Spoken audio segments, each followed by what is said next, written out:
आज 30 जनवरी को गुरुजी पंडित प्रदीप जी मिश्रा जी द्वारा वणी यमतमाल महाराष्ट्र में वाची जा रही श्री काशी शिव महापुराण की कथा के चौथे दिन की कथा आज पूर्ण हो चुकी है। और आज की कथा में गुरुजी ने शिव महापुराण की बहुत सारी विशेष बातों की जानकारी के साथ साथ दो विशेष नए उपाय की जानकारी भी दिए हैं, जिसकी जानकारी आपको आज की इस वीडियो में मिलने वाली है। साथ ही इस छोटे से वीडियो से अगर आप आज की कथा नहीं सुन पाए हो, किसी कारण से आज की कथा आपसे छूट गई हो, तो उसकी जानकारी भी आपको प्राप्त हो जाएगी। साथ ही आज की कथा को चौथे दिन की कथा को रसवादन करने का पुण्य, उसका फल भी आपको आज की इस वीडियो से प्राप्त होने वाला है। तो चलिए वीडियो को शुरू करते हैं। तो कथा को शुरू करते हुए चौथे दिन की कथा को शुरू करते हुए गुरुजी ने कहा कि अगर आप किसी सदगुरु से पूछो, साधु से पूछो, अगर हम मंदिर जाते हैं तो हमें क्या फल मिलता है। तो गुरुजी ने कहा कि कोई कहेगा कि आपको वहाँ पर जाके भगवान मिलेगा, कोई कहेगा कि वहाँ पर जाकर आपको धन मिलेगा,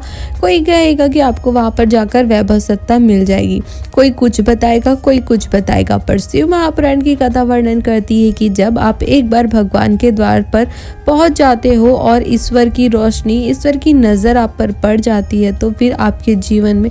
आपको जीवन भर धन, सत्ता, वैभव, संपदा की जरूरत नहीं पड़ती है। अगर आप भगवान की नजरों में आ गए हैं तो फिर आपका कल्याण होना निश्चित है।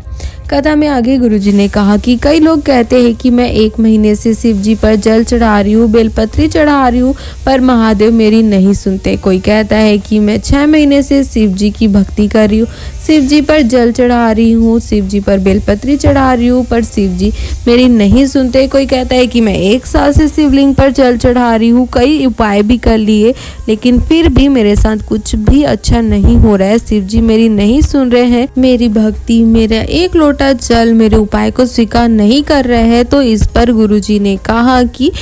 शिव महापुराण की कथा वर्णन करती है कि आपको बाबा की रोज सेवा करना है, रोज पूजा करना है, रोज 1 लोटा जल, 1 बेलपत्री अर्पित करना है। गुरुजी ने कहा कि कई लोगों की फाइल मोटी होती है, तो आपको बस शिव जी पर 1 लोटा जल चढ़ाना है और शिव जी पर पूरा आस और विश्वास रखना है। आपको इधर उधर भटकने की ज़रूरत नहीं है, बस एक ही जगह आपको पूरा आस और विश्वास रखकर अपना कर्म करते रहना है। कथा में आगे गुरुजी ने कहा कि जिस प्रकार दर्पण में मुख नहीं होता है, उसी प्रकार संसार में भी सुख नहीं होता है। शिव महापुराण की कथा वर्णन करती है कि जब आप दर्पण के सामने जाओगे तो ही आपको दर्पण में मुख दिखेगा, आपको मुख दिख पाएगा। वैसे ही इस संसार में भी सुख नहीं होता है। जब आप सुख देखोगे तब आपको सुख मिलेगा। अगर आप अपने जीवन की तुलना दूसरों से करते रहोगे, दूसरे के सुख को देखते रहोगे और उनसे जलते रहोगे, तब तक आपको भी सुख नज़र नहीं आने वाला है।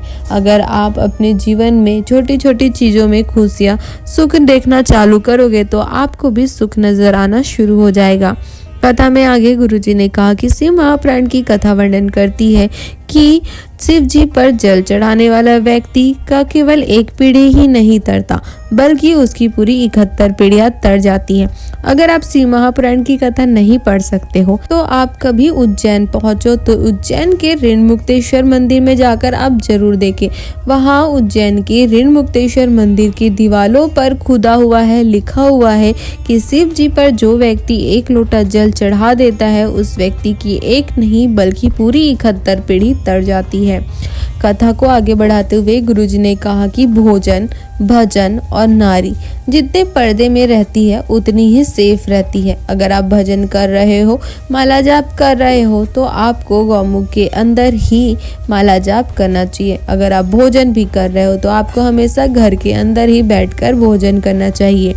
कथा में आगे गुरुजी ने बताया कि अपना और पराया में एक अंतर होता है। अगर आपका कोई अपना है तो अगर आप कोई भी गलती करते हो तो वो आपको स्वयं आकर बताता है कि आपने ये गलती की है, आपने ये ठीक नहीं किया। पर जो पराया व्यक्ति है वो आपकी गलती को आपको नहीं बताता है, बल्कि पूरे शहर में उसका ढिंढोरा पिटता रहता है। और गुरुजी ने कहा कि अगर आपका कोई व्यक्ति अपना है और वो ऐसा करता है कि जो आपकी गलती है वो आपको ना बताकर पूरे परिवार में, पूरे समाज में, पूरे जगह, पूरे शहर में ढिंढोरा पिटता रहता है, तो फिर ऐसा अपना परायों से भी बदतर होता है।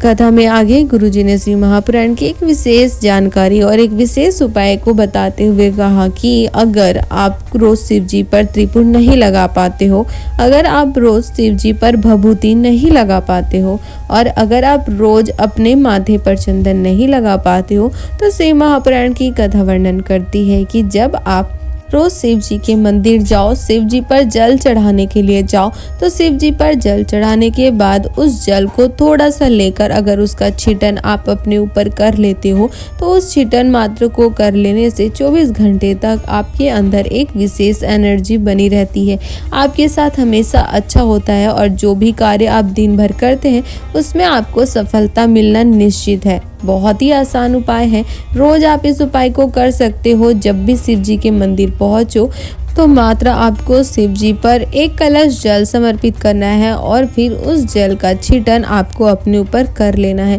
अगर आप किसी विशेष कार्य के लिए जा रहे हो, कोई विशेष दिन आपके लिए हो, कोई अच्छा आपके साथ होने वाला हो, या आप चाहते हो कि आप जो भी कार्य में जाओ उसके लिए आपको सफलता जरूर मिले, तो आप उस दिन, अगर बाकी दिन शिव जी के मंदिर नहीं पहुंच पा रहे हो, तो उस दिन आप जरूर शिव जी के मंदिर जाकर शिव जी पर एक कलश जल समर्पित कर उस जल का छिटन अपने ऊपर लेकर ही अपने उस नए काम के लिए या जो विशेष कार्य है उसके लिए जाए। शिव महापुराण की कथा वर्णन करती है कि यह निश्चित है कि आपको उसमें सफलता मिलती ही है, कोई भी आपको सफल होने से नहीं रोक सकता है।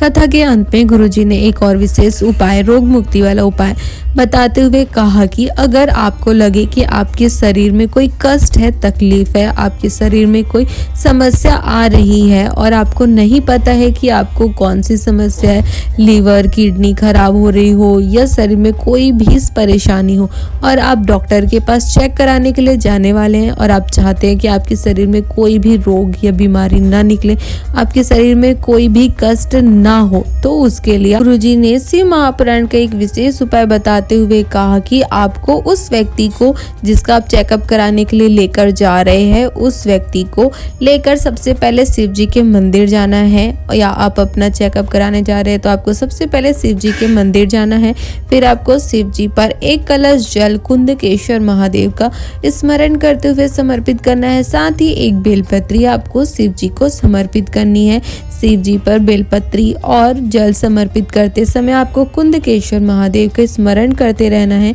फिर आपको उस जल का थोड़ा सा आचमन कर लेना है और बेलपत्री को भी आपको उसे कुंदकेश्वर महादेव का स्मरण करते हुए औषधि के रूप में बाबा से मांग कर उठा लेना है और उसे खा लेना है। फिर उसके बाद आपको हॉस्पिटल जाना है। गुरुजी ने कहा कि शिव महापुराण की कथा वर्णन करती है, चाहे कितनी सी बड़ी से बड़ी संकट क्यों ना आने वाली हो, कितने बड़े से बड़े रोग क्यों ना आने वाले हो, कितना ही बड़ा कष्ट आपके शरीर में क्यों ना आने वाला हो, आपके हॉस्पिटल पहुंचने से पहले ही बाबा आपके सारे रोगों को, कष्टों को दूर कर देते हैं और आपको बिल्कुल स्वस्थ कर देते हैं। और फिर आपको डरने की बिल्कुल भी ज़रूरत नहीं है कि डॉक्टर आपको क्या कहेगा, क्या परेशानी आएगा। बहुत ही अचूक और बहुत ही आसान सा उपाय है। आपको अगर लगे कि आपको भी कोई बीमारी है या फिर आपके शरीर में थोड़ा भी कष्ट है, तो आप रोज शिव जी के मंदिर जाकर एक कलश जल और एक बेलपत्री कुंदकेश्वर महादेव का स्मरण कर चढ़ाकर उसे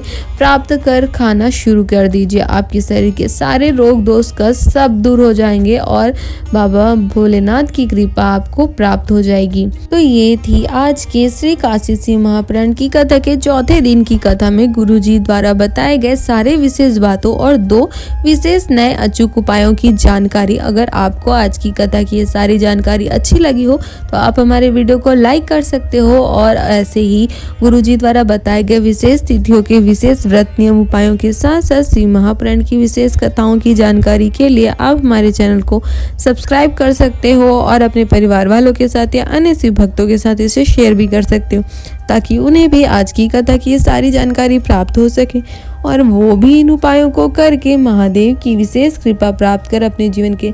सारे दुखों को, कष्टों को दूर कर अपने जीवन में आनंद और सुख की प्राप्ति कर सके। हर हर महादेव।